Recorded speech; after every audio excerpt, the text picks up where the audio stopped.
Dun, dun. It happened. It actually happened.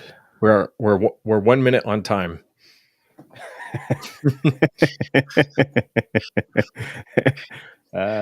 Shit. Wow, welcome to the Guns for Everyone podcast. The podcast. The podcast. We'll just do this right at the top. Where can people find the great and powerful Edgar Antillon? At my house usually. It's usually where I hang out. You can find me there. Or you can find me on the Instagrams, Facebook, and Twitter. Twitter, we don't do too much, but Guns for Everyone there. There's And also the YouTubes, and the YouTubes, where you're probably watching this live. Probably. Actually, all of the two people watching are on YouTube, and it's Letitia and Araceli. So Okay. GFEnational.com is also where you can find this.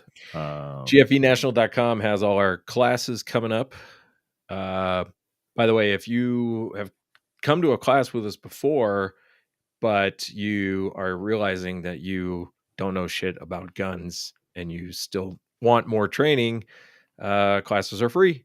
And you can find classes in the Springs, classes up in the Denver area. And you can also find our legal fund, gunsforeveryone.com/legal-fund. If you're going to donate there. That's the most useful place right now for donations. I hate to say stuff like this, but I mean, you have to. This is a donation-based operation. We had an email today from a gentleman who wanted our advice on how to handle his sheriff's department. And, he told us he loves us. Did you catch that? He loves us. Loves us. Those are his words. Loves us. I love you. And we're just like women. We need to be told that you love us with cash money. So you could say I love you all day, but until you come with that cash money, I don't know if I believe you. I hate saying that. I feel like a pastor at a mega church, but this operation wouldn't exist. We don't get any other funding from anybody else. So go to gunsforeveryone.com/legal-fund. You can throw in $5. You can throw in $5,000. Value is determined by you. You are the one who determines what is valuable to you and what we provide, what the value of what we provide is to you. To some people, $5 is a lot of money. And to some people, $5,000 ain't shit. And so we're working very hard to protect your rights, to keep all the sheriffs on the same page. I've got a video I got to show during this podcast that should demonstrate the difference between what GFE National does and what every other, maybe not every other gun organization, but a lot of them. Yeah. So probably most of them. Yeah. So I haven't seen that video, so now I'm intrigued. Oh, you're gonna love it. Yeah, we should leave that to later. Yeah, I want to talk about a couple things that happened, and that's not the subject of this thing right here. That's not what we want to focus the podcast on. But I do have a couple things. One, I'm going to show you guys our gunsforeveryone.com website. I know for some of you guys it's confusing. Is it gfenational.com? Is it Guns for Everyone? Guns for Everyone is kind of like a main landing page. Kind of helps the algo a little bit, the algorithms a little bit.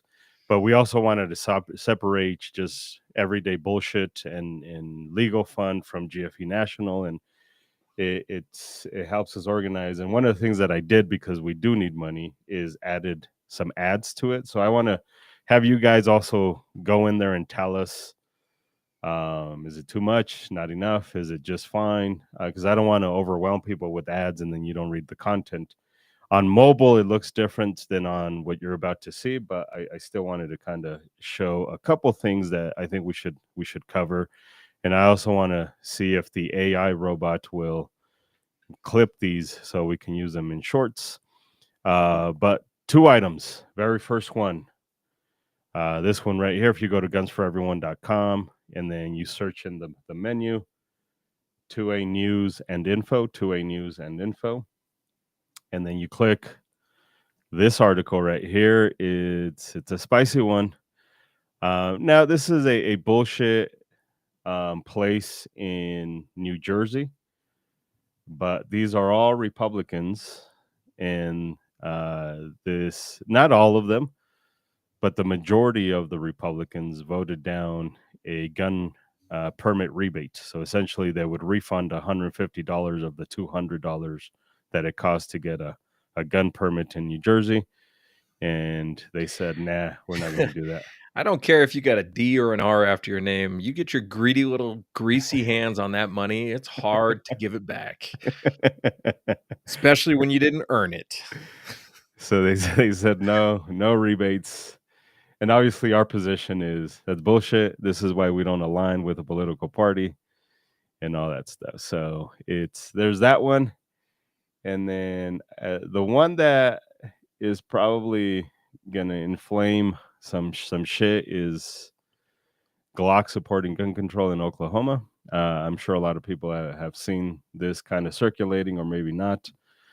But I think Mr. Guns and Gear or and Guns and Gadget had been talking about this, and I got the screenshots of the letters, and it's essentially Glock saying, "We absolutely love that you are getting rid of machine guns, and more specifically, their Glock switches."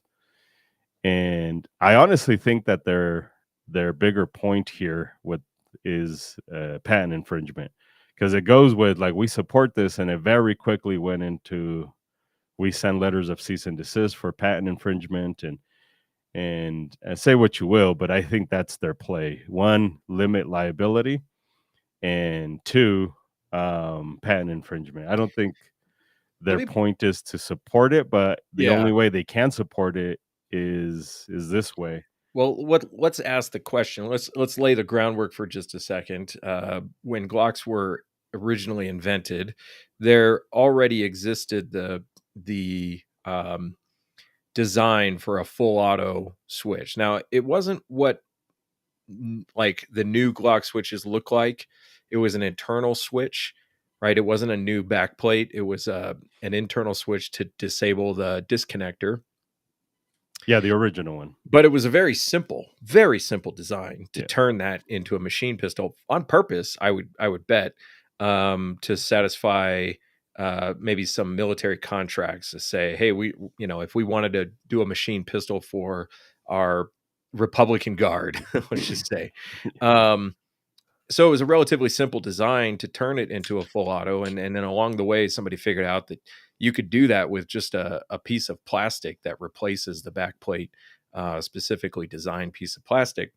And now, thanks to 3D printing and China, because a lot of these switches are coming from China, these switches are everywhere. Yeah. And they're leveraging this relatively simple design to overcome the disconnector, to turn, Glocks into Gats, Yeezys, whatever. I don't know the lingo, skibbities. And this is a problem for Glock in a liability heavy place like the United States. And especially with some of the legislation and lawsuits that has targeted gun manufacturers for harm caused by their product. And there's plenty of precedents for harm caused by products. There's not a lot of precedents for harm caused by products that were designed to cause harm. And I don't mean harm as in like good or bad. I mean like this is a personal protection device. This is a device designed to hurt people. We would say in self-defense, but the legislators would say, doesn't matter. So it's a really kind of interesting position Glock finds himself in. And so it seems like they decide to take the position that they support any legislation to block the design and manufacture of these tools as a way to protect themselves. Yeah. Have you read the letter? No. No, you So sent it to me, but I was in the middle of a bunch of other stuff, so I skimmed it, but I didn't look closely at he it. So never has a bunch of other stuff. He says it's a bunch of other stuff. It's an excuse. So this is what I'm hoping it's going to turn out to be. But at the end of the day, they're still supporting the garbage. So right. let's not forget that Glock is still, Right. So, like, my question is yeah, here, like, what pro freedom move should they consider instead of supporting this legislation? yeah, fucking legalize machine guns and accept the competition. Yeah. So here's the letter. This is to the Chairhouse of Public Safety Committee, Representative David Hardin, and I don't know if he's an R or a D. I'm assuming he's a D. It starts off by saying, "Dear Chairman Hardin, Glock Inc. applauds your leadership in matters of public safety affecting the citizens of Oklahoma. Glock writes to express strong support for state legislation consistent with federal laws that prohibit the manufacture, sale, distribution, possession, and/or use of any firearm part designed and intended for unlawfully converting semi-automatic firearms to fully automatic. These firearm parts, also referred to as machine gun conversion devices (MCDs) by the Bureau of Alcohol, Tobacco, Firearms, and Explosives, are illegally manufactured and imported by individuals and entities not affiliated with Glock." So that's where it stops on their support, and it goes into Glock has nothing to do. There is no connection between MCDs and Glock. Glock does not support. So it quickly goes into we don't want any liability, any connection with these Glock switches. We don't want anything to do with this shit. It's the first part that's troublesome, right? It's we applaud you and your leadership in the matters of public safety affecting citizens of Oklahoma. That can mean all kinds of shit, and then rights to express strong support for state legislation consistent with federal laws. There's a bill that's coming up in Oklahoma. I don't know if they've turned it down or not, but that's how it starts. There's more. There's Well, two pages. state laws consistent with federal legislation would infer support for machine gun laws. Yeah, the So that's supporting the National Firearms Act. NFA. Yeah, Yeah. correct. Which everyone else in the gun industry seems to be opposed to, apparently, except Glock. At the moment, yeah. Until we hear back from Glock. Yeah, you did cut out. Okay. Until we hear back from Glock, um, because I talked to them personally, obviously, because that's the way it goes. Isaac is frozen. I don't know if it's my poor people internet or if it's his No, poor it's people my I think internet. it's my poor people internet. After Yeah. lots of conversations with Xfinity. Oh, he is blocked again. Xfinity got mad at him. Is throttling the fuck out of him. You kind of back. I'm back. All If right. it keeps happening, I'll try to switch over to my mobile connection. It might be stronger. Yeah. So this is bad. This is not good. There's No. no way to characterize this as positive. No, I encourage you guys to go read the article that ChatGPT helped me write uh,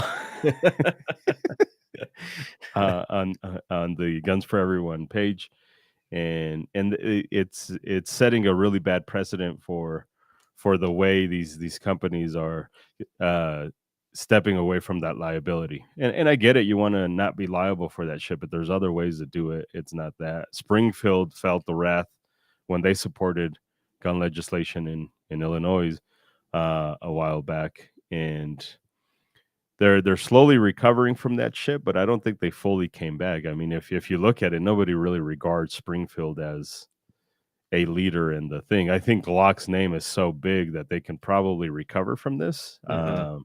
They basically are doing what's that food place that everybody's mad at?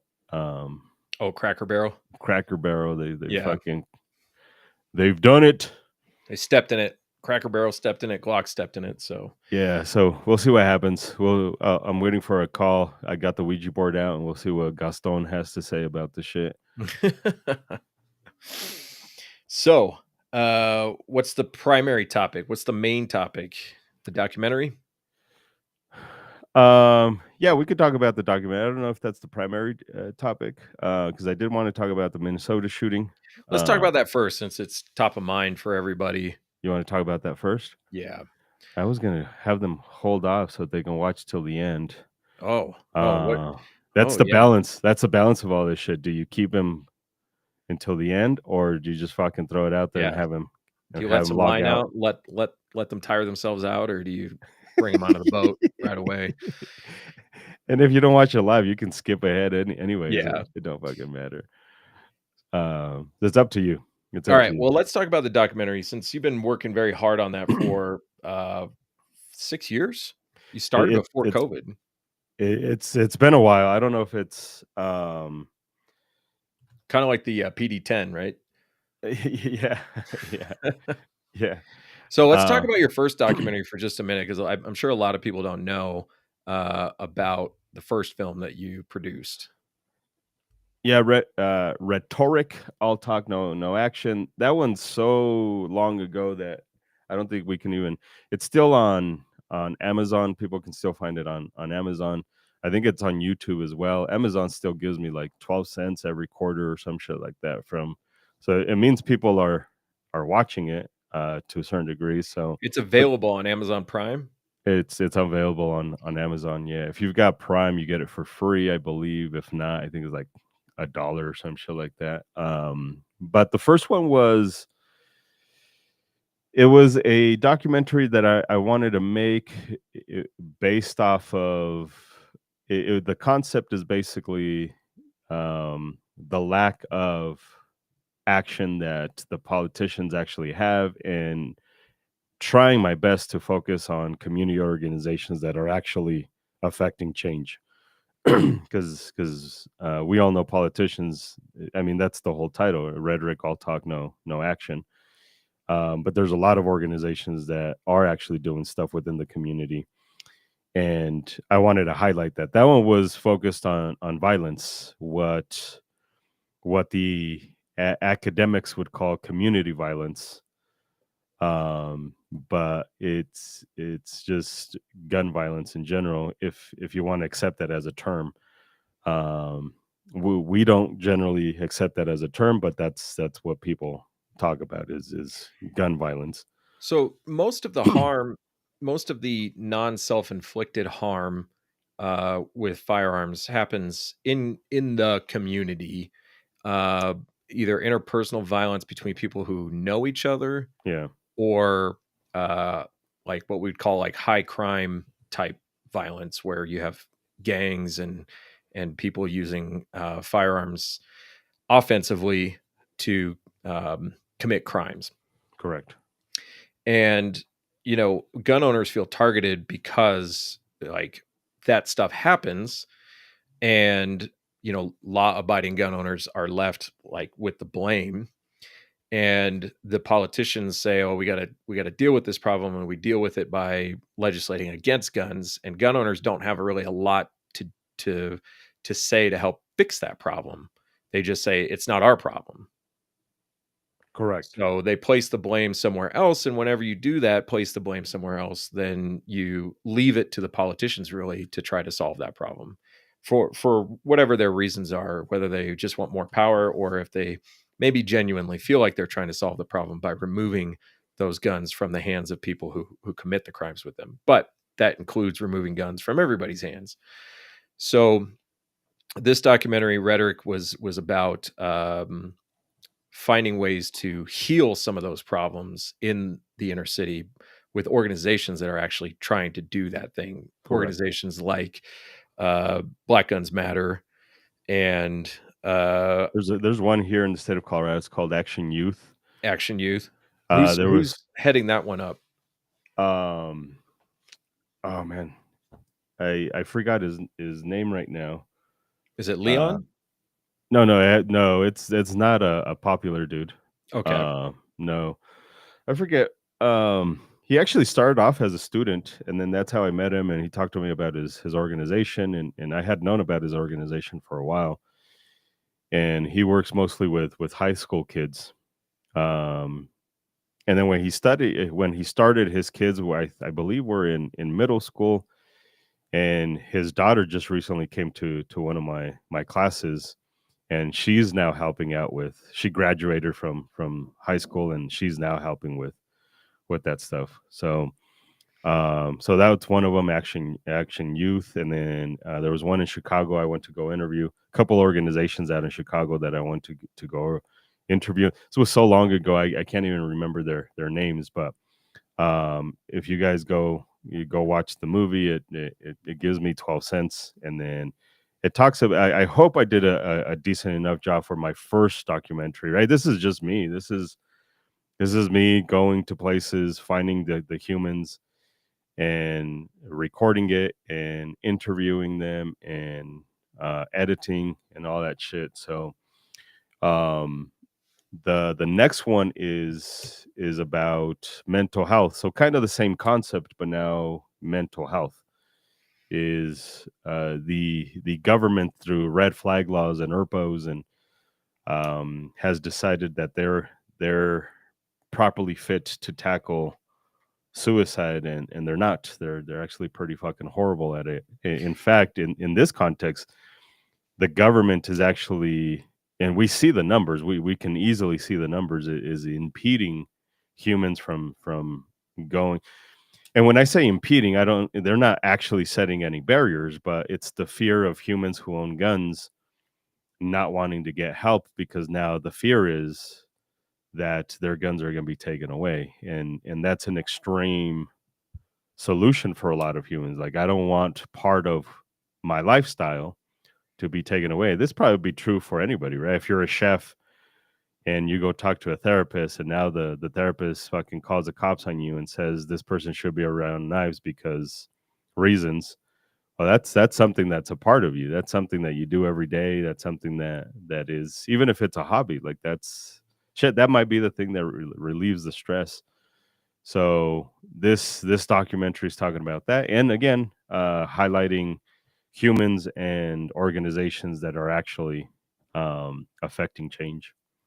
So the most harm that comes from firearms in the United States comes from self-inflicted harm. Yeah, By far, 2/3 roughly of firearm deaths are suicides, and that, when people talk about, you're more likely to die from a gun in the United States, blah blah blah blah blah. Like, that's a huge chunk of the number, is that you turn that gun on yourself. yeah, And uh, that's also probably one of the areas where we could, as a community, cause the most change by ourselves. correct, If we eliminate the stigma and provide a better understanding of the risks of firearms in the context of mental health, and the ways in which those risks can be controlled or mitigated through community support. correct. So you started, like, at the end of Rhetoric, you had a long interview with Jennifer. I can't remember her last name. Um, she was a mental health expert talking about the impact of mental health in these communities, and, like, for lack of a better word, in the hood, lack of mental health, like generational trauma Yeah, and all that stuff. And at you the mean same time that Jen Chase? yeah, it's Jen Chase, isn't it? Yeah, that's funny. Uh, I forgot about that. How could I not remember that? Um, and at the same time that you were doing that and released that, Rob Pincus was ramping up his focus in partnership with Michael Sodini, who formerly used to run Eagle Imports, Yeah, of getting gun owners to pay attention to this problem. First and foremost, just pay attention to it, because for the longest time, we don't want to acknowledge it. correct. Um, the NRA did amazing work from the 1960s through the 2000s at reducing accidents with firearms, Yeah, right? Through firearm education and yeah, safety and all that stuff. And they should be applauded for the work that they did. And really, correct, it made being safe with a firearm cool, for lack of a better word, or correct. maybe more importantly, being unsafe with a firearm very uncool. Yeah, change the culture. I think the internet helped with that too. I think the internet had a big impact on that. Of people, you see people handling firearms, and then the internet calls out bad gun behavior and praises good behavior. Correct. So the community has Well, it used to, demonstrated anyways. used to. Yeah. Yeah, get maybe slowly sliding away from that, but I think personally, I think that demonstrates that the community has the capacity to address major problems Correct. and improve the outcomes with those with firearms. So I'm very optimistic that with enough effort and attention, that we really could make a significant impact on this huge problem of self harm with firearms. Well, and the biggest issue that we're facing is we don't, and you kind of alluded to this earlier, is we don't want to mention it, we don't want to talk about it, and then we want to set blame somewhere else. Hmm. And everybody does this. And the issue with that is we don't want the government to have ERPOs. We don't want red flags. We agree. Red flags, ERPOs, garbage. They don't help anybody in the long run. And it might help one human at that very moment, and it might be real, and we can't discredit that. But in the long run, we've seen plenty of evidence where these laws actually hurt more than they actually help. Yeah. People just focus more on that one human. Look, it saved one human. Yeah, but it was detrimental for another handful. And so you've got that. You've got humans who don't want the government to do it, but then you also have, and we know this, we talk about this all the time. You have those same humans who are like, yeah, but we're just not going to do anything about it. And that's just a recipe for disaster. Part of how we end up in a world full of anti-gun laws is humans who bitch about the anti-gun laws, but then offer no solution to the or no replacement. And it doesn't have to be a policy replacement. It could be a community replacement, which I'm in favor for. I'm a big advocate for let's replace policy by community work, by community involvement, because that affects real change, not policy.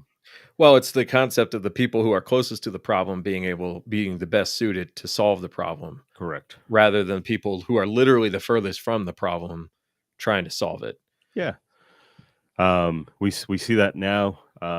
We'll talk about this a little bit later, but we see this with every shooting. But it's happening with in Minneapolis again, where people who don't know shit about guns already talking about how to solve the issue with guns. It's like, well, you don't even understand the problem, so you're not even credible in finding the solution to this.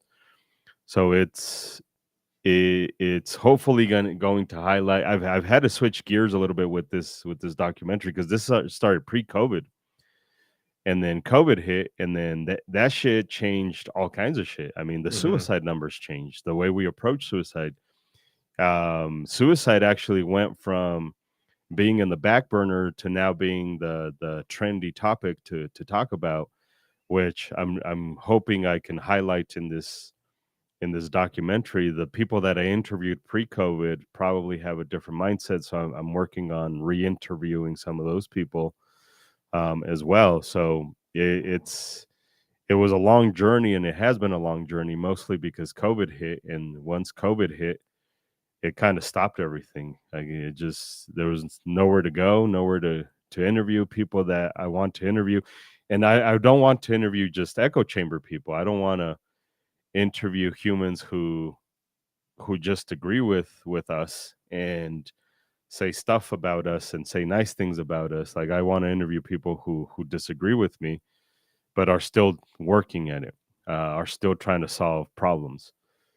And that got tough. That got tough because I don't know if you guys remember, but during COVID, and even now, there's a lot of that fighting, and it was a big divide. It was a big divide. So as soon as people who disagreed with me on guns heard that I was the founder of Guns for Everyone, it was an instant block. It was an instant like, oh well, you must also, because now they started assuming things about me that are may or may not be true.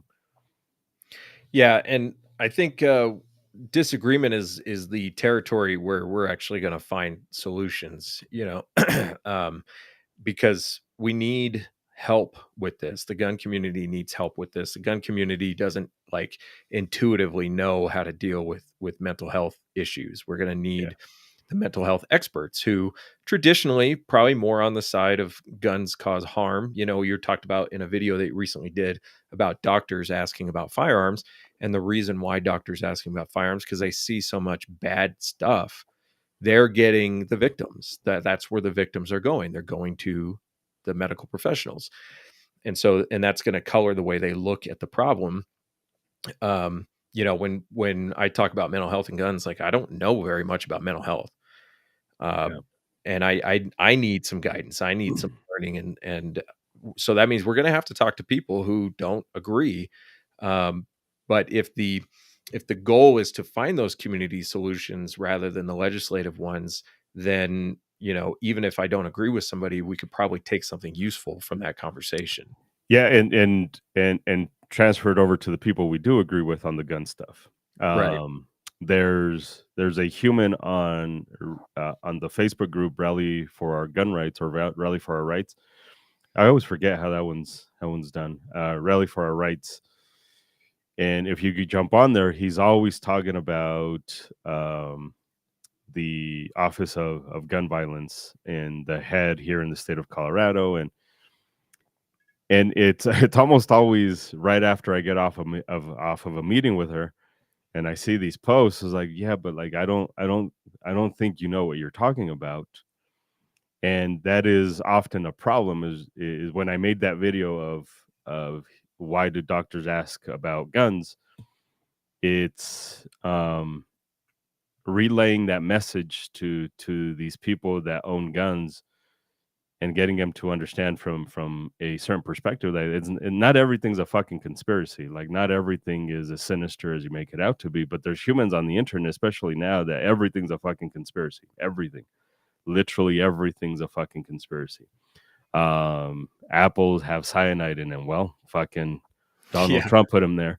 Fucking, it must have been Biden. Yeah. Obama fucking put cyanide in that shit. So like, and everything's a fucking conspiracy, and until you start to ask the questions, and that's all it was. I was at this group. We were trying to help doctors ask this question better for teenagers, and that was my question to the doctors that I was with: is why the fuck are you guys involved? Why do you guys even ask this fucking question? She's like, because we fucking see them. They come to us, and sometimes it's not even gun related. Sometimes they come to us because they have stomach cramps and they have headaches and they have all this shit, and then we do all the tests and everything's normal, and then come to find out it's they're anxious, they're depressed, like it's not actually a medical thing, it's a nervous system thing, which I guess it's still medical, but it's not a health to a certain degree. It's not the flu. It's not really. It's a nervous system thing, and you couple that with the parents own a gun, and it very quickly turns into a suicide. That's why we asked the question. And obviously people are like, well, the government told them to ask the question. I was like, no, these people are operating at private hospitals. Yeah, some of them are funded through federal money and shit like that, but a lot of these are private organizations that are asking them. Like nobody's forcing them to ask the questions, but humans will always have um that thought, is how are they trying to fuck me? So conveying that message in this documentary is probably my biggest obstacle, is because both sides, and I've already gotten it, both sides always believe that you have a negative intent or negative. Well, fuck, we seen this with an organization that went batshit crazy. And I wouldn't even say it because I don't want to give them any publicity, but it's an organization that was supposedly pro gun, and their whole thing is let's connect people with mental health issues with a place where they can store firearms. Awesome, until you started seeing on LinkedIn, out of all fucking places, them attacking Sodini and fucking Pincus and I don't know if I was named personally, but KD, Mhm. attacking Kevin Dixie. KD, Kevin Yep. Dixie, and telling them that they're linked with these organizations and don't trust them and blah blah blah. And a lot of them, it was started off by the human that shall not be named, but Big Titties McGee, and the fight started kind of with that. And when I reached out to the person who founded this organization to be on the documentary, she's like, "Well, are you who's funding this?" And I guess that's an okay question to ask, but it's like it's just me doing it. Like, okay, but do you talk to these people? And immediately is like, we made a video about this, the 2A purity test. Like everybody Mhm. wants everything to be such a pure thing. Like you can't, like fucking don't drive then. And that's an uphill battle. Is just that those purity tests. Like everything must be 100% aligned with what I believe before I talk to you. It's just like that's garbage. Yeah, there's no way to make progress. As we've said many times on this podcast, I don't even agree with myself sometimes. Like, how am I supposed to work forward if I have to be in 100% agreement with everybody that I work with? Um, and that doesn't mean that that we get to a point where we're like, oh, we don't agree with this law, but we're going to go ahead and support it. That's not what it means. It Correct. means, is there something that we want that you can help with and that we can work together on? So, working in the firearms injury prevention initiative, lots of people in that group don't agree. There's people in there who, if we talked about pretty much anything else, we would say we don't really have anywhere to go with this conversation right now. It's Yeah, not that important to us, and we're not going to agree. But what we do agree is the whole reason why we're there, which is to reduce negative outcomes with firearms through community-based efforts. correct. And so, and I think that gives us ultimately the opportunity to show the world, show the public, and maybe the politicians, but really it's the public we're trying to affect here, that we can solve our own problems without the government. Correct. And we can improve our problems without the government. So, And um, it's almost 100% our responsibility. yeah. Like we're the ones that own the guns. We're the ones that do the things and the stuff with the guns. It's not the anti-gunners. So like I would argue that this is 100% our responsibility to solve this issue. It's not to say we accept blame for what the criminals do with it. It's not to say that we accept blame for somebody committing suicide. Like we're not. I'm not saying that, but what I am saying is it's the tools that we use that are being used. Um, I'll use my wetbackness for this, but in my family chats, when they tolerate me there, and this is why I'm not involved that much in the family chats, is because when they bring up how this person's doing this and all this person's doing this, is just like you got to step back. We're like, yeah, but like we also have to look at the perception, right? We also have to look at the reality, because I get a lot of cousins, and I get it with this is not an immigration organization or anything like that, but I get this a lot from the humans in my family chats that talk about the shit that is in the headlines. And then I asked the cousin who's in Juarez, I was like, "Oh, do you have any issues coming to the US every day to go to work?" She's like, "Nah, I haven't had any issues. I go to work. I go to the US every fucking day. I cross the bridge every fucking day. I cross the border, the one that you and I crossed." Hmm. In fact, that cousin, she crosses every fucking day. She's got an express pass and all that shit. She's like, "No, I have no issues." And then I have cousins that are here illegally, and I asked them, "Do you have any issues?" Like, nope, haven't had any fucking issues. I was like, okay, so it's easy to post headlines, Hmm. but then when we look at the actual reality, like nobody's. I'm sure one or two are having issues, and we have the same thing with the gun stuff. It's we can't ignore that there's criminals using the guns, so like we can't solve everything, but they're still using the gun. How did they get the gun? Because a lot of the times we find out that it was a gun owner who we thought was responsible, and they allowed access to the firearms. That's how they got the guns, is or straw purchase. Right. Um, Yeah, like on the topic of guns being stolen, um, it's not your fault that somebody committed a crime against you, but were you taking the responsible steps to store that gun safely? Like you keep a gun in your glove box, that's your truck gun. Do you need that gun to stay in the glove box 100% of the time? Is the risk of that gun getting stolen worth the benefit of you maybe someday possibly being in your car without the gun when you needed it? Um, and like, what's the more likely scenario? And how do you balance that risk and benefit? And if you're storing guns in vehicles for no good reason other than you think to yourself, well, it's my gun, it's my car, I can do what I want, then you do have some responsibility there. yeah. Um, I and don't I know mean, if people know that they're portable. yeah, so, but like, there's all kinds of reasons why people decide that they want to store a gun in the car, and I hear this constantly from people who store guns in their car. They say, "Oh, I got this gun. I built it as a cheap truck gun so that if it gets stolen, I won't miss it." I'm like, "That's cool that you have that kind of disposable income. I guess that's a cool flex." But you're talking about putting a gun into the hands of somebody who's willing to steal it from you and then do God knows what with it after that. Correct. Correct. Now, that doesn't mean every truck gun is a bad idea. My grandfather had a 1,500-acre ranch in rural Colorado, and he carried that truck gun to shoot coyotes when he's out patrolling his fields. But that's a way different situation than keeping Correct. an AR pistol in your trunk when you're driving around Aurora.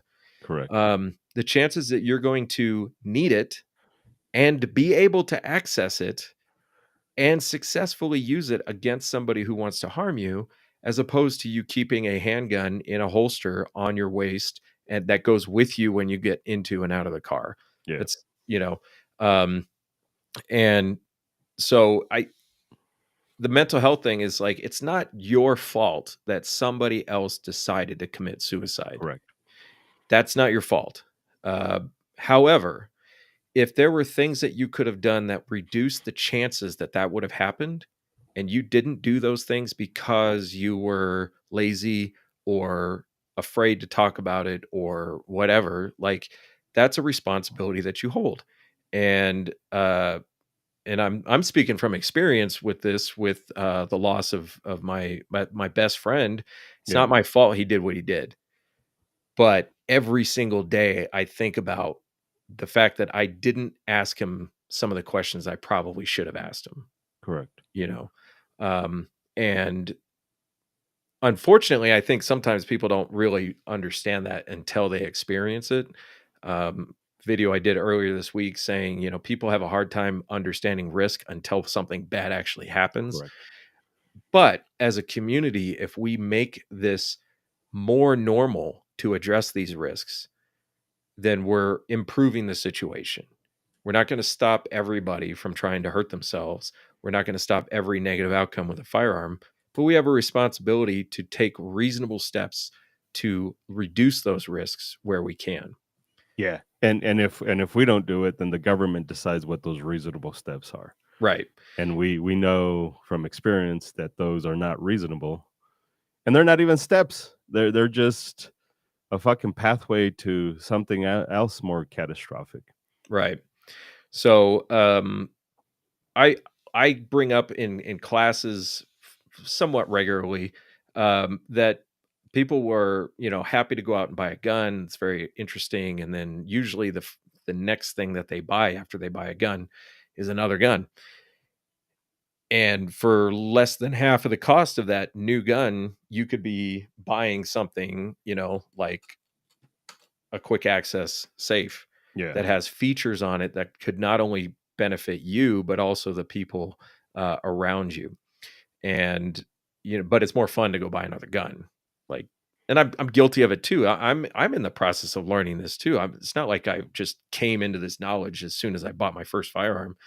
But part of my awareness of it has been being in the culture of people who care about this and who talk about it and who hold each other accountable to take this stuff Yeah. more seriously.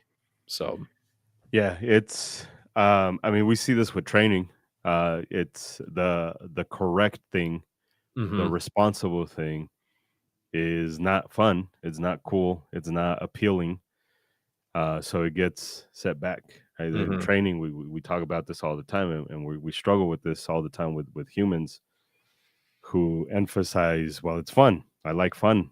Fun's better. Fun's more awesome because mhm, it's fun. It feeds the dopamine. And yeah, but it's not the correct thing. It's not the responsible thing. It's not, and it's fun. It's cool sometimes, but when we're talking about humans committing suicide, I don't think there is no fun there.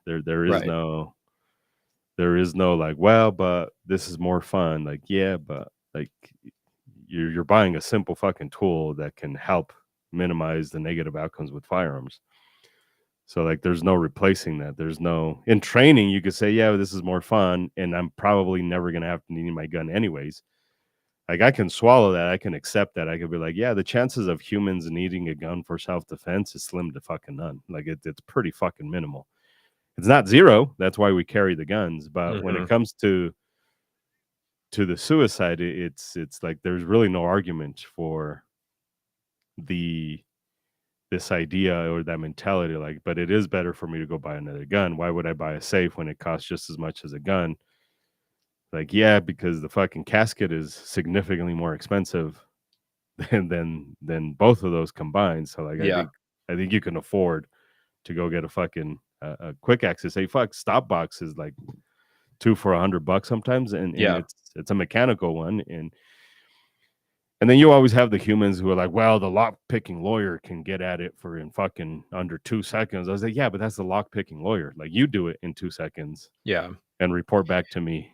Well, the data is very clear for suicide is that the more I'm going to barrier stop you there really quick. I appreciate. Uh, can you guys do that in a super thanks? I think or a super sticker. I don't know what the fuck those are all about, but you super. guys can you can Yeah, do Glenn any. was in a class last month, and some other people. I see YouTube Soldier Q. I think he came to one of my classes not that long ago. So it's good to see you guys online. And he's frozen again. He'll probably come back here in a little bit, but and finish his thought before I rudely interrupted him. He may have to get onto his. The internet hates me. My internet hates me. Yeah. It seems like it's doing it like on a regular interval. Um, oh, now you were sitting there still, and then you blinked, and Yeah. I was like, um, Tad's been around a long time. Joseph's been around a long time, so I appreciate you guys dropping into the Noodles is relatively new. Noodles. Noodles is the name of the bass player from The Offspring. So, Nice. um, yeah, the data is very clear that the more barriers that there are in the moment of suicidal ideation, the less likely that person is to attempt to commit the act. Um, it's one of the reasons why firearms tend to be used less often is because they are less accessible than some of the other options like pills or things like that.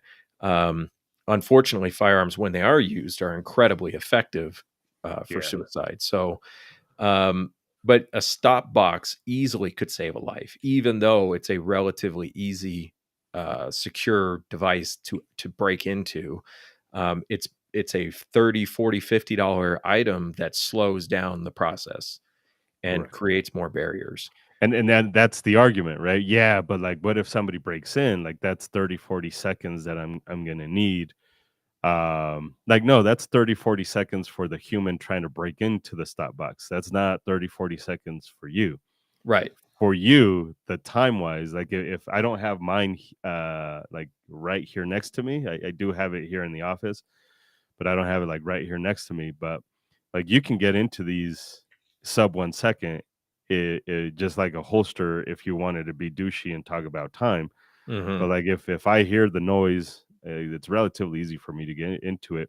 It's really not more difficult than me getting into a drawer Right. and grabbing the fucking gun. Like it really isn't. Yeah. We're on a So, live, so we can't do the gun yeah, stuff to before. open mine, I'm going to hit this and I'm going to hit that, and it's open. So, So you know, yeah, Um, there is no argument. So people are like, it's going to take too long. Like, no, for the human trying to break into it yeah. to kill themselves with it, or And, if you're following good, reasonable, home defense plan, then you've already done some fortification that increases the amount of time that you right, have to prepare to defend yourself. So, correct, you're not carrying the stop box around with you at King Supers. You're carrying the gun securely in the holster. But when you have to take that gun off, the whole point is to delay access to that firearm or increase the amount of effort it takes to access that firearm. correct, So, yeah. um, yeah, so you are in the editing stage of the documentary. You've done all your filming. I have not done all the Oh filming. wait, you still got to interview me. I still got to interview you. I've got Bristlecone, Jackie over at Bristlecone. I'm probably going to do a few um, gun shops, Hmm. and then um, I'll probably there's a few students that have a. I posted something a while back, and there was just some randos, and nobody important that highlighted a big subject that I'm probably ignoring, and I don't know if I still don't know if it's appropriate for the documentary or not, but they were talking about like, well, don't forget about drugs and alcohol, and I was like, yeah, but this is about guns, so I don't like. It sucks that people commit suicide with those, but like the focus is like, no, no, no, no, it's not that. It's they will use it to then go get the gun, and Hmm. it's kind of the inhibitor. It's they know they want to commit suicide, so before then they get super drunk or they take the pills to ease the nerves, I guess, and then they do it, Yeah. and then they do it. So it's talking to humans like that, just regular Joe schmoes to have a conversation about this stuff. We already had one, and you know him. It's Anastasi.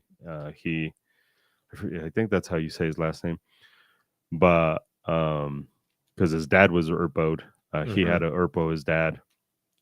So talked about those. So I might have a few more people. So I'm doing that, and then we get into the editing stages. It's pretty close to complete though. It's pretty close to compete complete.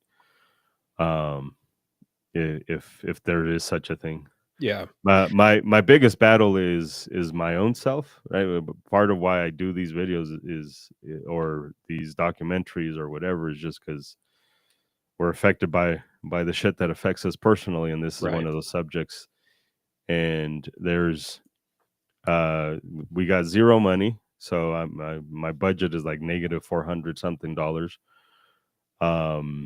Trying to get to the people is tough, and then there's a big production crew that has all the money that's doing basically what I'm doing. They just have all the money, so that's discouraging as fuck to know that somebody else with all the fucking money in the world is probably going to do a better job, but it's working with all that bullshit and trying to get it done all by yourself. It's Well, you fucking know what tough. you need to raise some funds is a bunch of celebrities talking to the camera in black and white, repeating a script that was written for them, Yeah, and them using all their acting skills to sound sincere about sincere. Yeah, something that they don't that's what really the fuck I understand. Yeah, that's where the money is. for the fucking Yeah. shit. Um, all right. So, anything else you want to say about the documentary? Uh, no, no, no.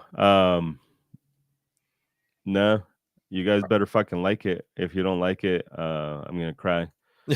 Uh, I'm gonna super cry. I'll No, say, that's always the fear that it's not good, but that's my own insecurities. That's just my own shit that I have to deal with and all that stuff. So well, as a completely unqualified critic, the rhetoric documentary really did blow me away when I watched it. I was like, wow, this was really, really good.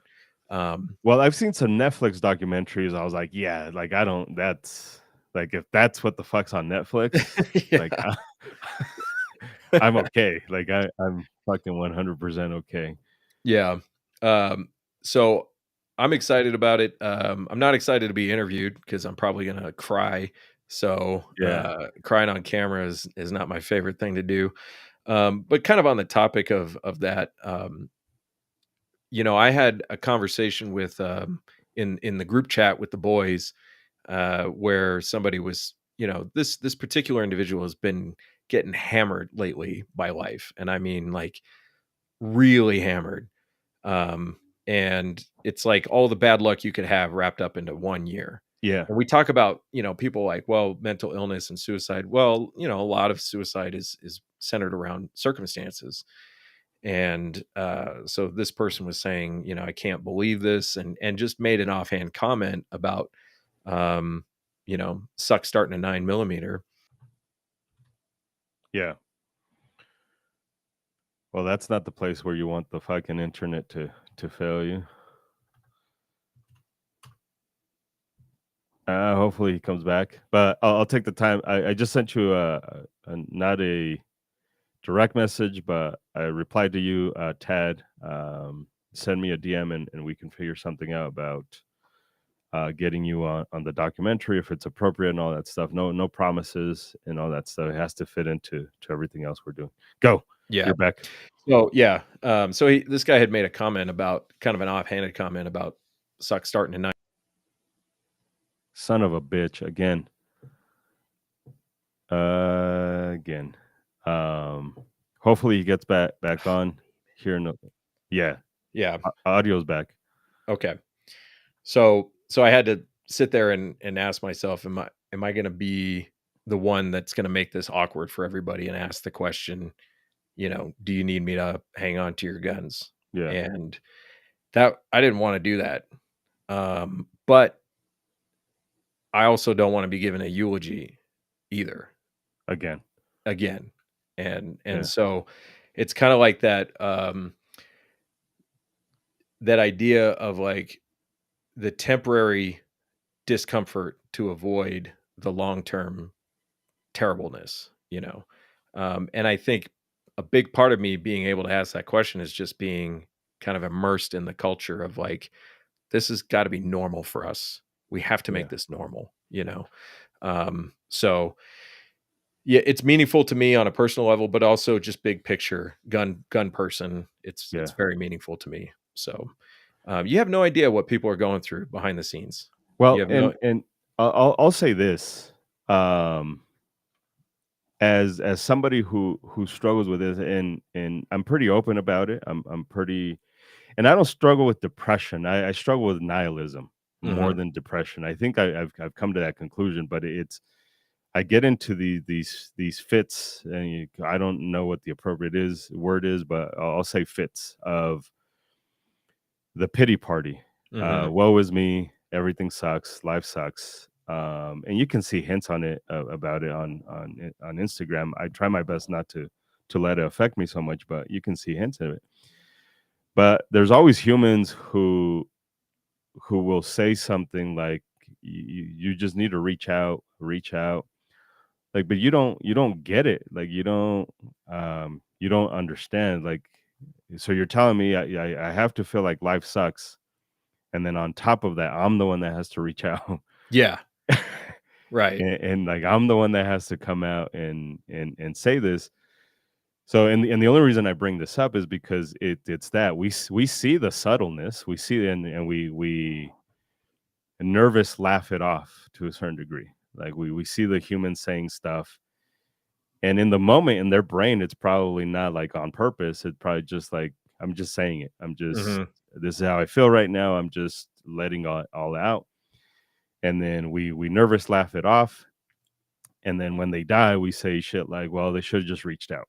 Yeah. I was like, "Well," but then, and this is me speaking from experience. Then you feel like a burden.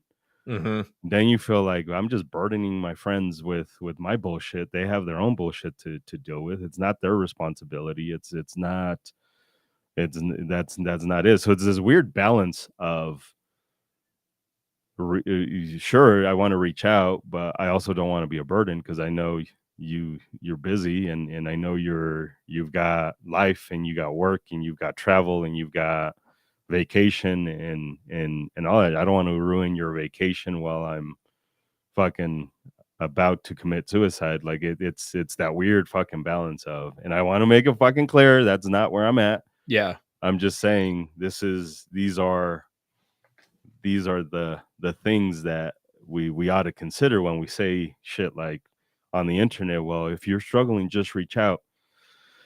Like, yeah, but now you're Yeah. adding more burden to Well, my already burdened life.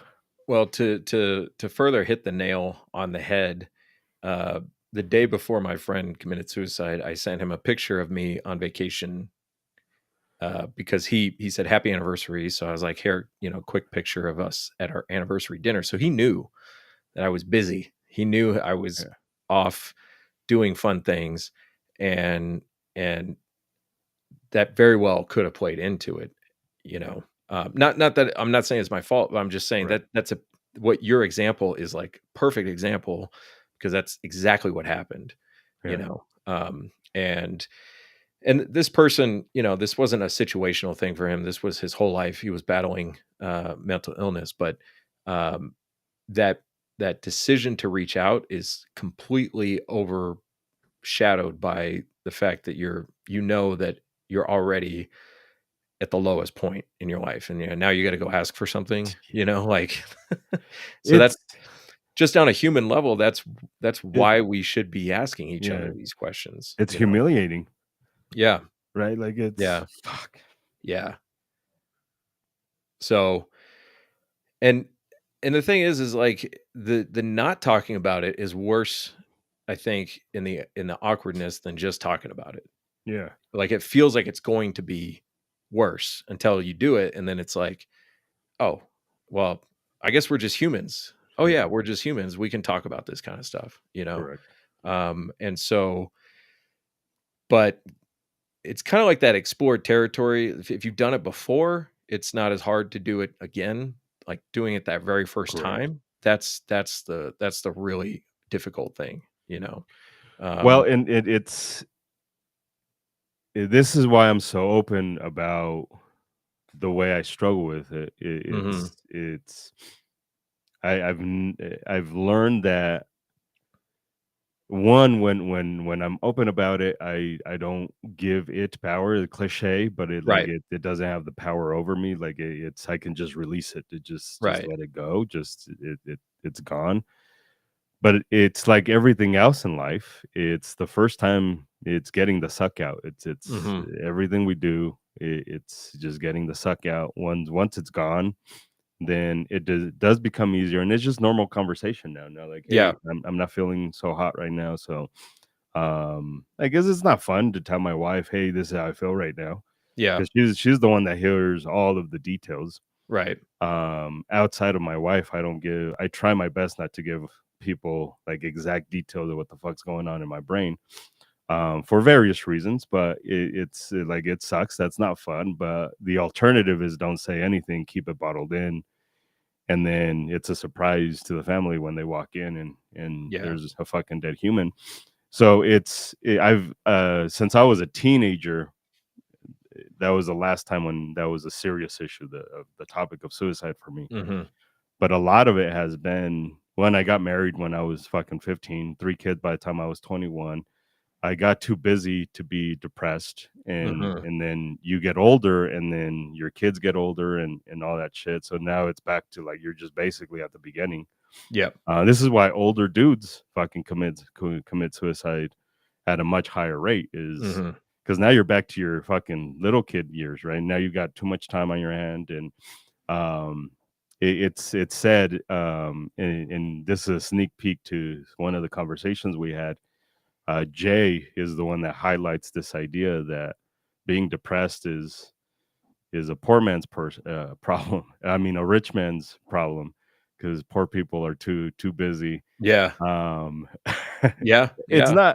not entirely true, Yeah. but when you find yourself with too much time on your hands, and not working is one of them, right? So that's a poor Yeah. people issue. Is you don't have a job, trying to find a job. So it's a weird mix. It's a weird conversation. It's a fucking tough conversation, but I think that with the documentary we try and highlight and hit the high notes and do all that shit, and don't have the money, but I think we it's I think it's like a restaurant. Mm-hmm. Is you go to the fancy places that have all the money and like, yeah, the food's good, like it's all right, and then you go to the shit, the fucking hole in the wall, Yeah. and there's just something about it that just your soul is fed. Like Yeah. it's not just your taste buds, but like your soul is like, this was way better than that fucking $500 meal we just had a couple Yeah. weeks ago. Like it's kind of like, I hope it's like that. But I'm Well, excited about it. I think every good documentary, and I'm not saying yours is good yet. I won't blow smoke up your ass, but I think every good documentary comes from somebody who just deeply passionate about the topic, and is Yeah, going to explore it in ways that are meaningful. So I'll compare you to Ken Burns. I'm gonna have to Google now. You don't know who Ken Burns is? Uh-uh. Oh my God. Okay. All the white people know who Ken Burns is. Yeah, So let's talk about Minnesota. yeah. Let's talk about the way you titled this episode, which is well, the thumbnail you used The was, yeah, but thumbnail. who did he vote for? Um, this is not going to solve anything to look at this guy's political affiliation. Well, it seems like that's the trend lately. The trend that lately is, who did he have sex with and who did he vote for? Yeah. But it goes back to what we talked about, I think, in the beginning, which is somebody wants somebody to blame. I think I only had one person, because I posted this on the social medias yesterday, Mm-hmm. and I think it was only one human who had a pretty decent argument. Like having data points is good. The only problem with this is, if I go to some of the left leaning gun groups, they're saying, well, this has right wing written all over it, because some of his magazines were talking about Jews. Jews and step on the spick or some shit Mm-hmm. like that. So we're talking about Mexicans, but altogether, fuck Trump. And Mm-hmm. historically, you have racism on both sides. Mm-hmm. Fidel Castro and Che Guevara did not like black people, and they did not fucking like gay people. So you've seen that in the left leaning stuff, in the communist, and you see that with ultra right. So at the end of the day, though, kids died, kids are injured, parents are going to have to bury their kids, and all the internet's worried about is, was he a Republican, was he a Democrat? So I can Right. point the finger at that party, as if that party is to blame for that. It's weird that gun people want to play the game that anti-gunners play with us. Well, it was guns that were used, so obviously all gun people are bad. So let's take guns away from all bad people. It's that. Well, it was Democrats, so obviously let's take guns from Democrats. Like what's the argument here? Like Yeah. what's Well, one of my guilty pleasures is cruising ar15.com and just trying to get a finger on the pulse of the, we'll say, much more ideologically driven gun owners, much more ideologically on the right gun owners. And there's a fair number of people who talking about this, saying that all trans people should have their guns taken away because they're mentally ill. yeah. Well, who's going to take them? And to give them credit, there are quite a few people who are like, freedom is dangerous. You're letting a tragedy drive your position on freedom. And freedom, like, the Second Amendment is for humans. It's not for a party. But there are plenty of people who want to make guns a party issue, and that Democrats shouldn't even be allowed to have guns, let alone, trans people or whatever. Instead of just problem solving on how to protect children. And you protect children by putting people who are capable of violence between the children and the bad guy. And a lot of the places we keep our children don't have anybody there to protect them other than some locked doors. You Yeah. know, I go to my kids' school to pick them up, and I'm not a bad guy. I promise, I swear on my life, I'm not a bad guy. But when I go to the school, I'm looking at ways that I could get in there and get around their security, just to understand what the real level of security at that school is. You know, and they've got the locked doors, but you don't like it doesn't take much to get past the locked doors. And Oh, the locked doors that have windows? yeah, the locked doors that have windows. So at one of my kids' last schools, you go through the locked door and there's another locked door, but between those two locked doors is a countertop where you talk to the administrator, and that you could go right through there into the school. And they have one police officer for 1,200 kids for a 5-acre campus. It's crazy. You know, and we've seen that people have started to improve some school security, and we've seen that, and church security, and places where people gather, and where they take security more seriously, the threats that do show up tend to be handled very quickly. Yeah. It doesn't stop the person. It doesn't mean nobody's ever going to try.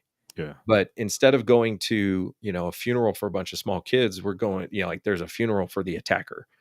And I don't celebrate anybody's death, but if somebody's going to attack the school, then we're just going to have to accept the outcome that that person Correct. is not going to make it, you know? And, you know, the conversation. Uh-oh, I think we're gonna have to retitle this to Watch Isaac Freeze every 15 minutes. We're gonna time this. Yeah, I was going to switch to my phone, but the phone internet is not much better than the home internet. So, but we do want to assign blame immediately. We want to blame it on the politicians, and blame it on the other, and uh, that's just not going to solve the problem. If we want to solve the problem, we have to look at the root causes of unprotected spaces. You know, we walk around ourselves. We understand the need for defense for ourselves. We lock our doors. We arm ourselves, etc.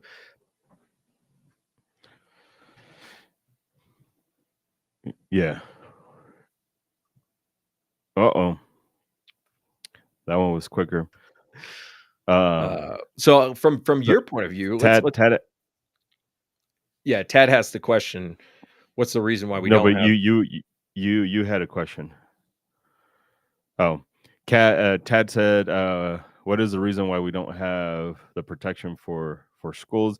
There's all kinds of reasons. There's some that are good. There's some that are bad, and one of the things we have to ask ourselves is: will increased security at the school, official security at the school, actually prevent the stuff?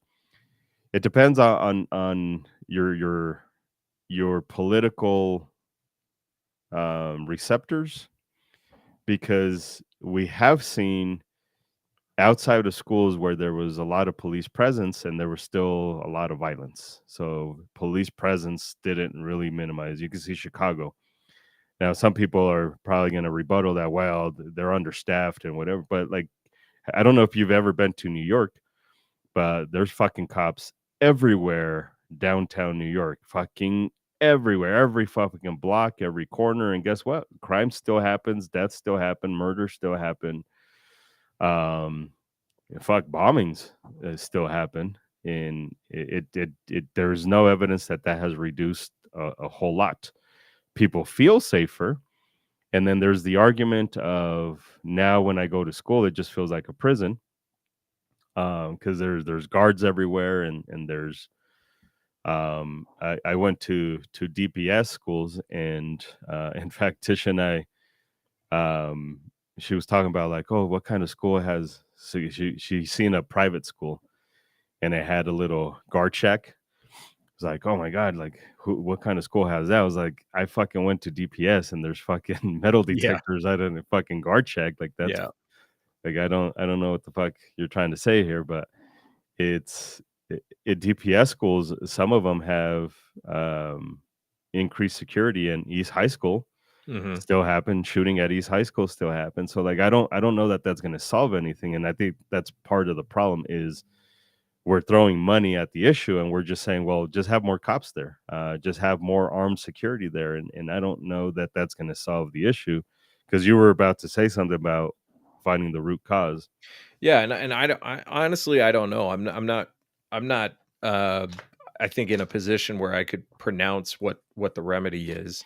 Um, my general attitude about security is that people will take the security precautions that they think they need. Yeah, And if in a relatively peaceful society where horrible things, even though they do happen, they don't happen enough to where people will take those extra steps. And I'm not saying that school shootings are acceptable. I'm saying that your security posture tends to reflect what you believe the true threat is, what yeah, you actually believe the true threat is. And the truth is that millions of kids go to school every single day across this country and nothing happens at that school, correct. you This know? is why 95%, 97% of gun people don't take real training Yeah, for because self defense seriously because so you take a place like Brazil where the crime is much higher and law enforcement in particular is constantly targeted. And so you have law enforcement who's always armed, whether they're on the job or not. Um, Whereas here, we tend to let our guard down because we don't truly believe the threat is real enough on a regular basis to increase our security posture. Um, and that perception might be real or not, but it is a pretty pervasive perception. yeah, People people leave their doors unlocked. People leave their car running in their driveway. You know, you wouldn't do that if you honestly believed your car was going to get stolen. So I don't know what the issue is, and I don't know what the issue or like I don't know what the solution is with the school shootings, other than that I think we do generally have a somewhat of a sick society. yeah, And whatever the cause of that sick society is, we got to fix that if we expect to see a change in the way that we treat kids who are in crisis and kids who are angry enough that they'll find a way to arm themselves and then target other kids. So, correct, and you know, that doesn't have to follow ideological lines, because some of these kids, uh, you wouldn't characterize them as you know, left or Democrat or trans or whatever. Some of them are, some of them aren't. You know, and so, um, but without sounding callous, you know, if you want to live in a free society, you have to accept the risk that free people will make bad choices. correct, Um, and some people have taken their kids out of school and decided to homeschool them because they can't stomach the idea of something like this happening to their kids at school. correct, And there's the conviction, right? There's the action that follows the belief, that I don't want this to happen, so I'm going to sacrifice my time and my effort to make sure my kids are safe at home rather than being in a school where I can't protect them. correct. And I've had that same conversation with myself. Like I've thought about that. Yeah, It hasn't led to me taking my kids out of school, but like I have played with that idea in my head. Like, how worried about this am I really? Um, and where's the real risk for your kids at school is probably getting there to and from school. yeah, You know, um, I was hit by a car on my way to the school when I was a little kid. I almost got killed crossing the street to go to the school. Kids get run over by school buses. Kids get hit on school buses. You know, it's like it's not like it's okay that it happens because bad things can happen anywhere. It's just you have to understand, if you're going to look at overall risk, you have to consider all the risks and what you're going to do to control or mitigate those risks. correct. Yeah, So and I think that's why it's so complex to have a solution for this is every community is going to value that risk benefit a little bit differently. yeah. And again, you quickly realize this shit's super fucking expensive. Hmm. It's extremely expensive. Not all training is good training. So are you even providing good training? I think 90%. I'm going to say this, and people are going to get mad at me. I'm sure it's going to be all over the fucking rumor mills. Faster here in the state of Colorado, I seen some of their training does a horrendous job at training these teachers. They do, like, it's a noble cause, and it's awesome that but I seen some of their training and it's fucking dog shit. Mhm. It's not something where I'd be like, oh, there's these people, like it's there's these people at my school, yay. Like, I'd be like, what the fuck? Like, their shitty training is probably going to get somebody killed before the bad guy does the killing. So you have to work with that as well. Is now you increase safety. Go find online how many cops have left their gun in the bathroom stall somewhere. Yeah, it Um, happened recently. A cop left his gun behind, and a 15-year-old kid ND'd that gun in the bathroom when he found it. yeah. So that's going to increase. So you have to consider all of this stuff. Is we we we want to find a utopian way of solving this, and there isn't. To your point, it's bad shit's going to happen. Yeah, But we do have to figure out, more importantly, is why it's so widespread compared to before. yeah, It's still rare. Let's acknowledge that it's still incredibly fucking rare for a school shooting to happen. yeah, It even here in the U.S., it is incredibly fucking rare for it to happen here in the U.S. and anywhere. Super fucking rare. But as rare as it is, it's still higher than it was back when there was less gun control. And one of the pitfalls that we fall into, or one of the traps that we fall into, is the causation correlation thing. Is we're very quick to say, well, look, here's the number, and this is when the gun crime increased in schools. And like, well, maybe though, like in California, they did this. Um, they passed a bunch of fucking anti-gun laws, and they seen crime go down, and they're like, see, it worked. I was like, yeah, but that happened nationwide. Like, it mhm, was this was a trend that was happening nationwide in states that were loosening gun control laws. So like that's a false narrative there to say, because this is why. And then the blame is on mental health issues. I think we ought to be careful with that as well, in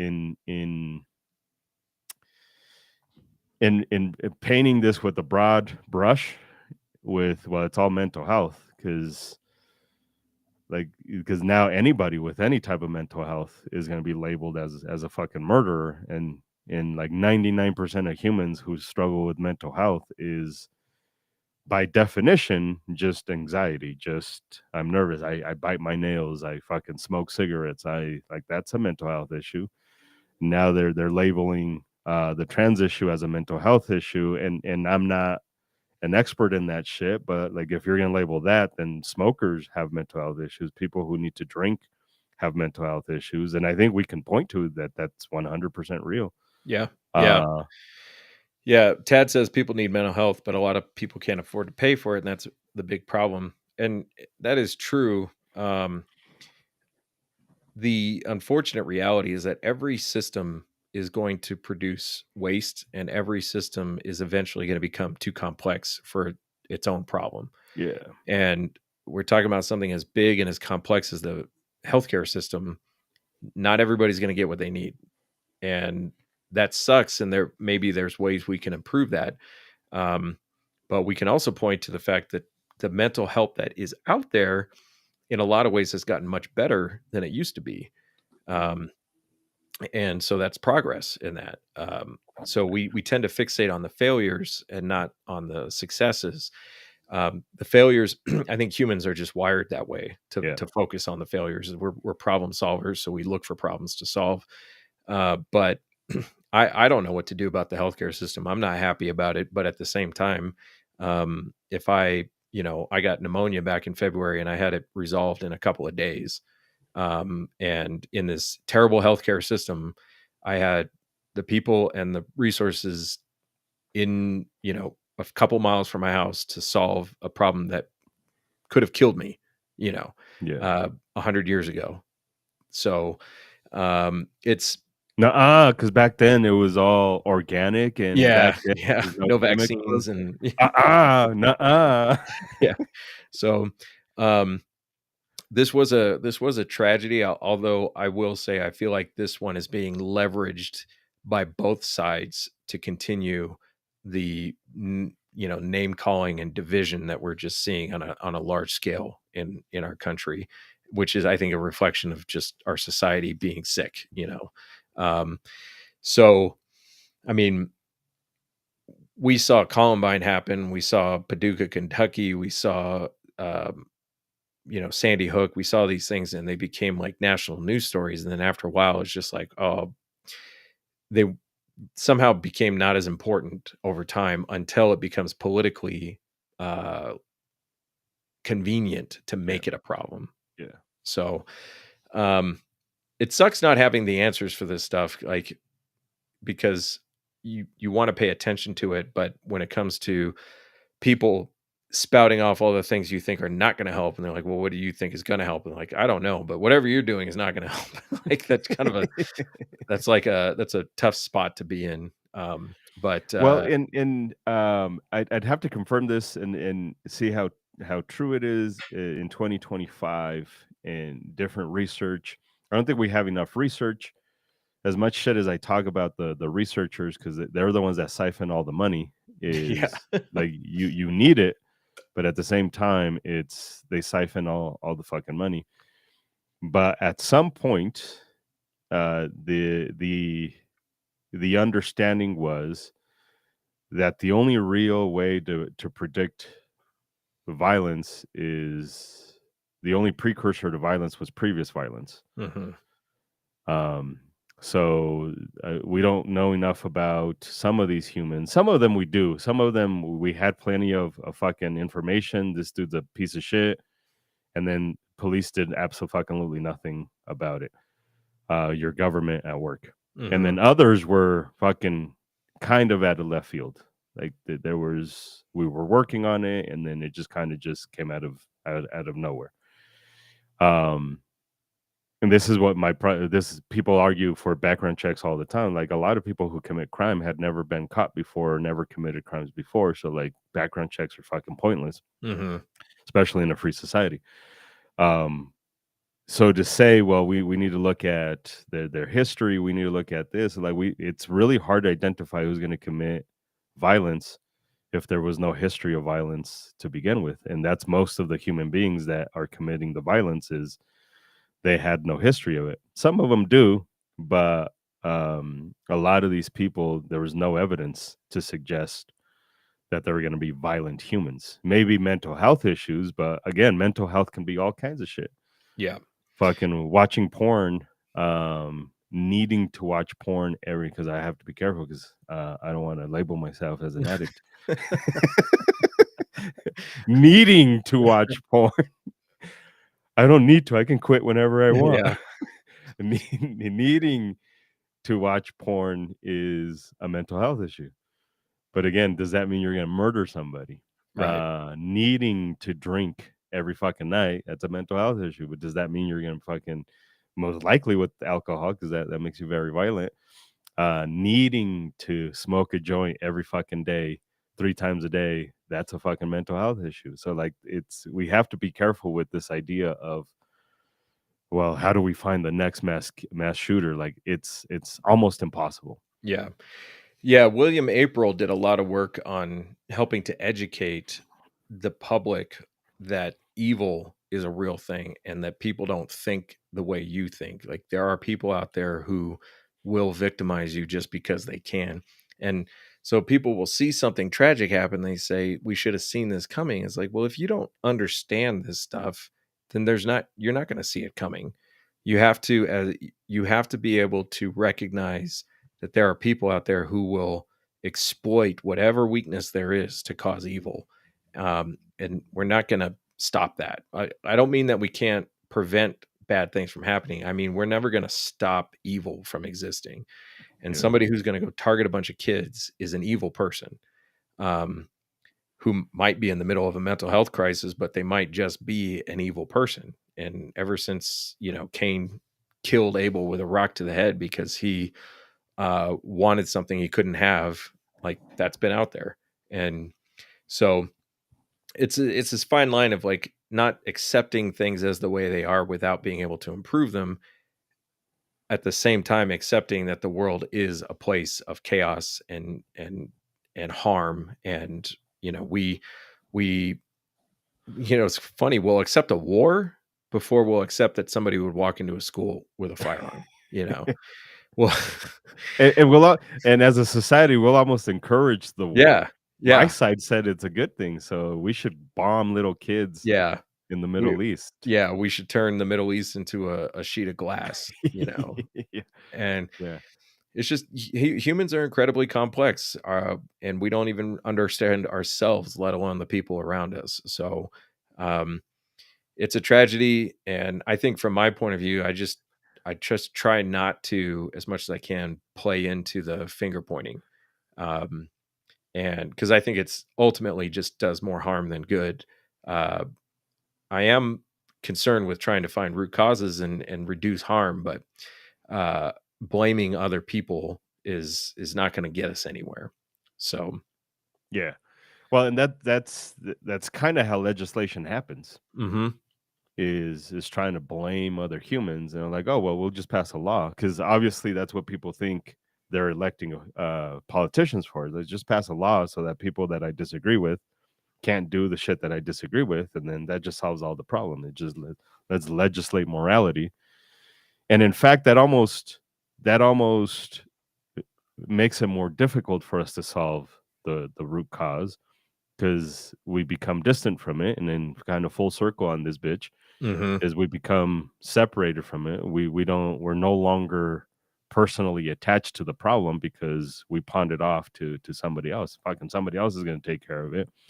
It goes back to the problems that we have with finding these sheriffs is they want us to fight it, and then it's like, no, but you should fight it. Like you mhm. should do. No, but Edgar and Isaac are here and they'll do it for free, and they can be my little bitch, and we don't have to give them Yeah. anything. We'll just make sure that they're fucking poor, homeless, don't have cars, but they'll do it for free. So like they're fucking dumbasses. And now this is always a struggle. Now you create the society where they just rely on Edgar and Isaac to do it, or RMGO, or what have you. Mhm. And that's a problem. I know we're talking about mental health, but like that's a fucking problem. Is somebody else should take care of this? It's like, no, I should take care of this. Yep. There was this cliche, and we used to say it a lot more. And I've had to learn that cliches are cliches because they mean something, and they were true to a certain degree. Or but this particular cliche was one of those little kitty ones where like you get told that in class and in school, and cheesy PSAs and all that shit. And maybe just because I'm old now, but it's just like be the change you want to see. Mhm. And it's that. um and maybe if you don't live it, then it's difficult for you to understand. But it's just, again, it goes back to I'm bitching about it but not doing anything about it. And maybe what you're doing isn't correct in every community, but like if you're doing something, it might be correct in your community, or you find out that maybe this is not the community for me and I need to go to a community where it Yeah. aligns with what I'm trying to do. Yeah, um it's kind of funny because, the corporate world has adopted this pretty strongly with the concept of continuous improvement. And the motive for continuous improvement in the corporate world is make more money, or longevity. Like, we want to be a good money making company for a long time. We Long don't want to time. we don't want to do solutions that are going to cause us more problems in the long run, but continuous improvement. So that means every time we meet as a team or as a group, we try to identify the biggest problems and fix those problems and acknowledge that problems are going to exist even when things are going well, you know. And this is in fact like a religious principle too. So it's kind of cheesy that the corporate world has adopted this, but it is very effective at looking at, we can't solve every problem, but can we solve these problems today? Yeah. And Yeah. then once we do solve these problems, we know that there will be more problems in the future to solve, and we'll deal with those problems when they come up. And we don't accept the status quo as anything other than an opportunity to solve more problems. Correct. And so, uh, and that's been helpful for me to see it play out in the corporate world. But I've also kind of looked at my life that way since I was like in my 20s, that I can't be perfect, but I can try to solve as many problems for myself as possible. And accepting that I'll never solve all of them, but I can make things better. Correct. And that, I think that's there's a trap in thinking that if we just did this one thing, we would get rid of this problem. And that's really not how it works. And so as a gun community, that falls back on us to take responsibility for the problems that we can solve. Yeah. Yeah. This is a constant conversation in my marriage is we need to solve this problem. Yeah, but there's just going to be another problem. I was like, yeah, that's kind of the whole point. Yeah. Yeah, that's literally the whole fucking point is we solve one and it's no longer a problem, and then we tackle the next one, Yeah. and that's just life. And like There's only one point in your lifespan where all your problems are solved. when you're dead, you're Yeah. fucking But dead. then they just become someone else's problem. So That's yeah. crazy. All right. To kind of wrap up with a non sequitur, I want to show a video. And Video time. we don't have to watch the video. I just want to pull it up so people can find it. US Law Shield put out a video on let's see. Oh, this is gonna be bad if it's This was U.S. put Law out, Shield. yeah. It's This was put out today. And it was a video trying to explain the new concealed carry permit requirements. And here in the state of Colorado. in the state of Colorado. So the title of the video is Firearm Law Update Colorado Concealed Carry Permit. And there's a few problems with this video, but I want to focus on the main one, which is that the guy in the video, and I'll show him. Some people may know who this is since he's probably had his face around Colorado here and there. But in the video, he's talking about how different sheriffs have different requirements. And Oh so no. his answer to that is you need to check with your sheriff's department about Oh what their no. requirements are so that Oh you no. can follow them. And this Did, person is speaking from a position of authority. did you comment? Did you comment? Oh yeah, Oh yeah. yeah. So I said the inconsistencies between counties when it comes to dates, certificates, instructor verification requirements, and training requirements should not be tolerated. We have a lot of experience with this. The county sheriffs are bound by the letter of the law. They have no discretion here. No response from U.S. Law Shield on that Of yet. course not. Other comments are, I recently moved to Texas because I think we can all see that Colorado's getting more and more unhinged. It's like, how does that solve anything? But this is an organization that wants your money, and their advice to you is to Just bend the obey. knee, obey, instead of fighting for your Jesus rights Christ. and requiring the sheriff to follow the same laws that you have to follow. And so there was a couple other things that were wrong about this video, and I want to be a little bit careful about that because we're putting out our own videos about the laws, and it's very possible that we make errors too. It could be an error of omission. You didn't say something that would have made more sense. It Correct. could be that you used a word that you didn't mean to use, and it changed the meaning of what you said. I've put out a few videos on laws. You've put out a few videos on laws, and I'm just waiting for somebody at some point to say, "Oh, you got this wrong. You need to correct that." But that's the trap of going to these resources and treating them as the authority. Correct. You have a responsibility to verify the information that you receive and not take things just based on face value. And we have a responsibility when we put out information to put out the best information we possibly can, but also be open to adjusting that information if we are told, oh, you got this wrong, and we go look it up, and you're like, oh, you're right, we did get that wrong. But people use sources like this as, oh, now I know the law now. It's like, well, somebody with no accountability to you told you what the law was. That doesn't mean that it's true. Um, Correct. One of the other things about this video is that he said that this video is all about refresher courses, but that's not what the title of the video is. It's Colorado Concealed Carry Permit. So it's misleading right off the bat that we're talking about refreshers and not, new permit applications.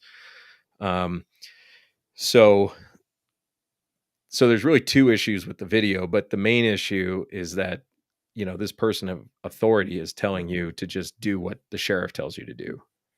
And that's not correct. So Yeah, not even the slightest.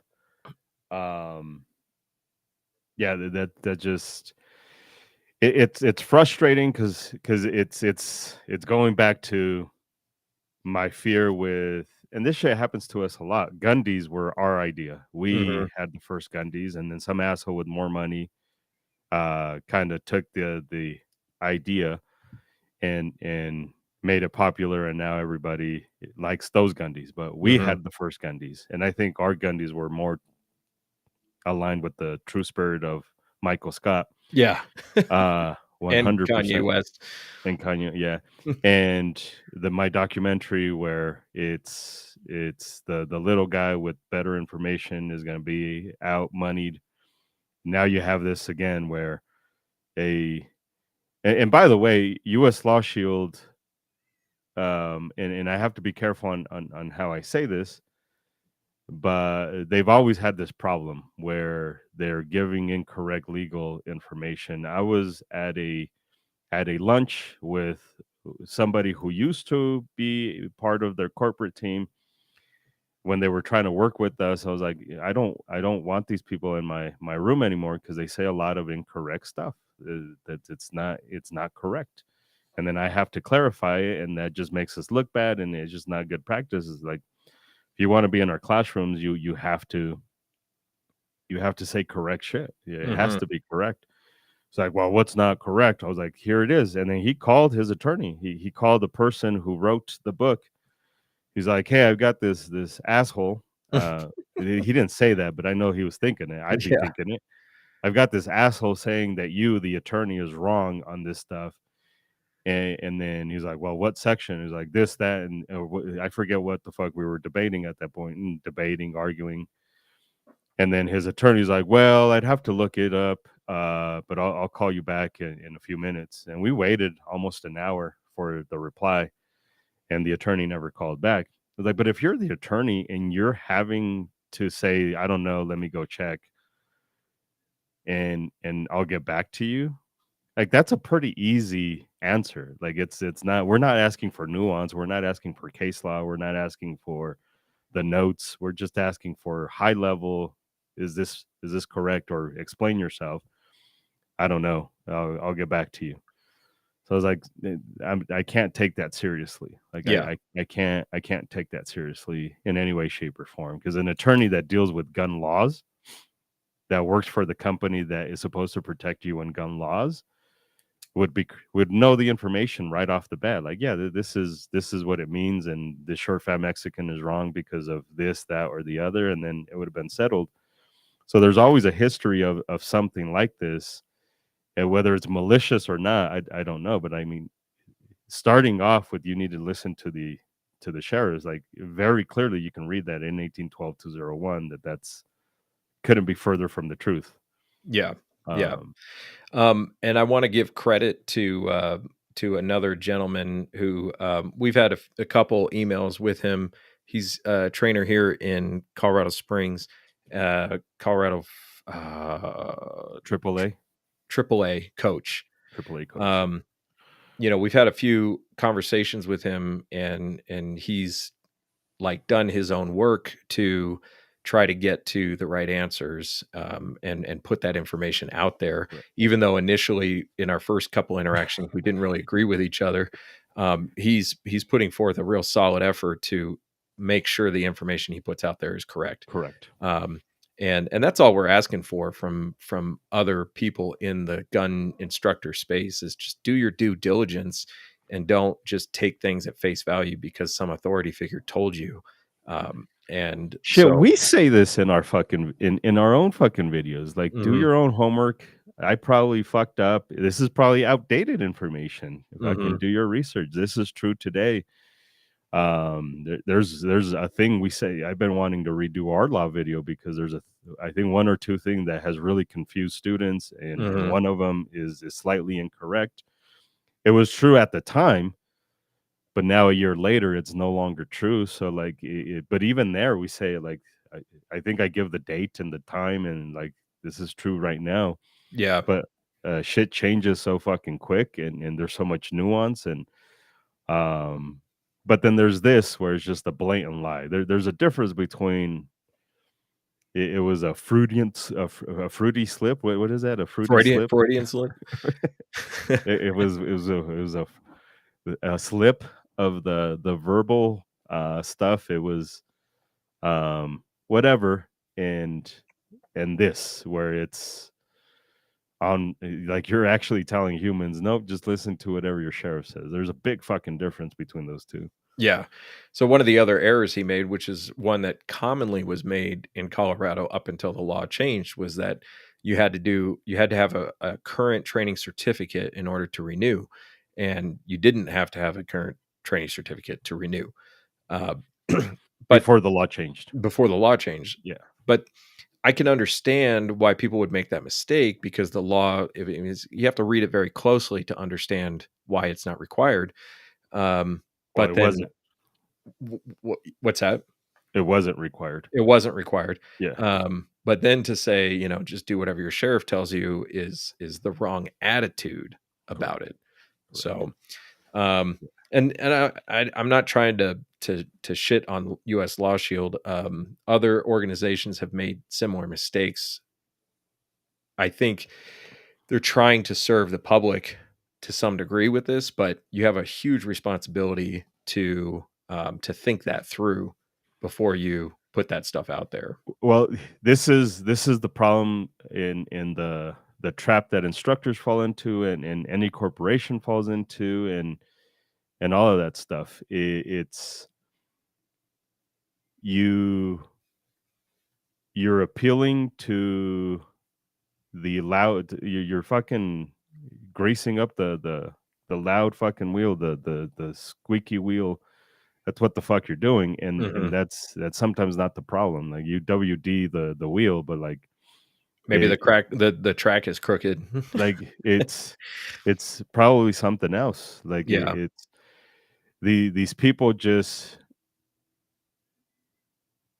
I look at organizations, companies, instructors that have nothing but 5 stars, and oh, you're shit. You're garbage. You're garbage. Like if you have 5 stars and everybody loves you, you're garbage. Yeah. You're hot garbage because you're not willing to say the stuff that makes people uncomfortable, and telling people, hey, your sheriff is wrong. A great majority of gun people like to lick boots. Like Mhm. they fucking love the taste of fucking shoe leather, and they love it. They're just like, fucking love the fucking blue stripe. And when you tell humans, no, your sheriff is fucking wrong, you ought to vote that motherfucker out. People don't. We seen that when we said El Paso County Sheriff, a lot of gun people were like, it couldn't be. How? No way. My sheriff would ever Right. do that. Right. No way. So I can see why organizations like this will just appeal to that. I think, fuck all you guys. I think that restaurant should have kept the new logo and told you guys all to fucking suck a fat cock. You don't, because I promise you the people that were the loudest never go to fucking Cracker Barrel. Right. They couldn't tell you what the fuck is on their menu, but they were like, oh, golly GB, and uh they should have kept the new fucking logo and As told all somebody you who does go to Cracker Barrel, uh, I did not even consider that I would stop going to Cracker Barrel because of the lo You couldn't give 2 fucks about the logo. Yeah. So, um, yeah, all right, well, man, we covered a lot. Um, we went, almost 2 hours. I was gonna try to cut us off at an hour and a half because I have this insane, sinus infection right now, but Yeah, the content was too good. yeah. We But need to get this shit timed right so that gun websites starts yes, at the beginning. yes. 'Cause we moved it 3 hours just for gun websites. Yeah. We're like, we won't start at 5 because he's got his own shows that he's gotta do. Yeah, And I think he does daily shows. He does daily shows. Um, so we need to time it so that he can start off at the beginning. yep. All right, well, we put a bunch of stuff at the beginning, but I'll just remind everybody GFE National is our main website where you find our training, instructor development, some other initiatives we have going on. Edgar has just started the blog, the AI blog, and That's um, at gunsforeveryone.com. yeah, and we've got classes, we got the documentary, we got lots of stuff going on. So donate, Yeah, buddy. donate. I appreciate your guys' time. Thanks for watching. Share it. Do the super thanks because I think that gives us $1 or $2 or whatever the fuck it is. Do the super thanks. Tell your friends about it. Um, or don't. I guess I don't give a fuck. I mean, I do. I'm gonna tell you I don't give a fuck to sound cool, but then when I leave, I'll cry if you don't.